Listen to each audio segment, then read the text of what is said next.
যারা দলের সিদ্ধান্ত অমান্য করে সন্ত্রাস চাঁদাবাজি করছে তাদের জন্য কঠিন সময় অপেক্ষা করছে বলে মন্তব্য করেছেন পাবনা 2 আসনের সাবেক সংসদ সদস্য অ্যাডভোকেট AKM সেলিম রেজা হাবিব। গতকাল শনিবার বিকালে পাবনা সুজানগর উপজেলার দুলাই ইউনিয়ন বিএনপি কর্তৃক আয়োজিত গণমিছিল শেষে সংক্ষিপ্ত এক বক্তব্যে তিনি এমন মন্তব্য করেন।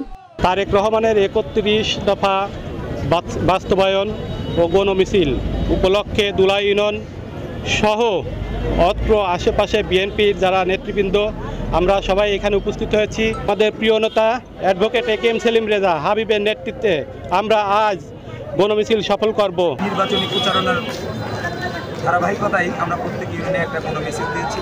সেখানে আমরা বিভিন্ন ওয়ার্ড থেকে এখানে ধানের শীষের গণজোয়ার কেমন এটাই প্রকাশিত করার জন্য আজকের এই গণমিছিল।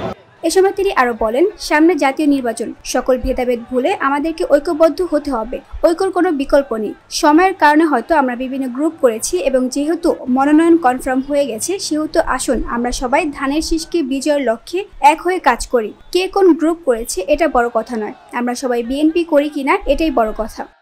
যারা সত্যিকার অর্থে দলকে ভালোবাসেন, আমাকে ভালোবাসেন, তাদের কাছে আমার আহ্বান থাকবে যে সকল ভেদাভেদ ভুলে গিয়ে আমাদেরকে ঐক্যবদ্ধভাবে আগামী নির্বাচনের জন্য আমাদেরকে প্রস্তুতি গ্রহণ করতে হবে। যে ভাইরা আমার, কোনোভাবেই দলের ভিতরে বিভেদ সৃষ্টি করা যাবে না।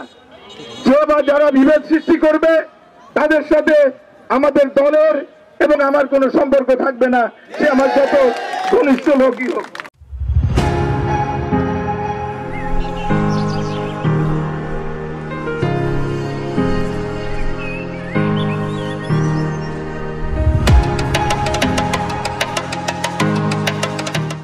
এ সময় আরও উপস্থিত ছিলেন সুজানগর বেড়া উপজেলা বিএনপি এবং সহযোগী সংগঠনের বিভিন্ন পর্যায়ের কয়েক হাজার নেতৃবৃন্দ।